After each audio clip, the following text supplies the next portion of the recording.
sa letrang D. Letrang D.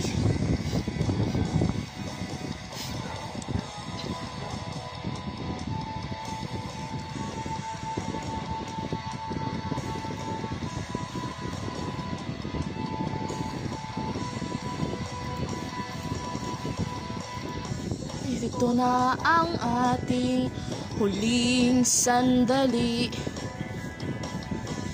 Di na tayo magkakamali.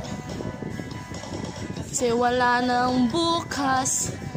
Itlitin natin, ito na ang wakas.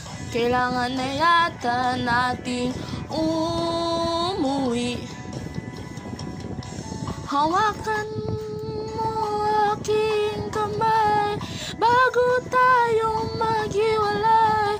Lahat-lahat ibibigay, lahat-lahat.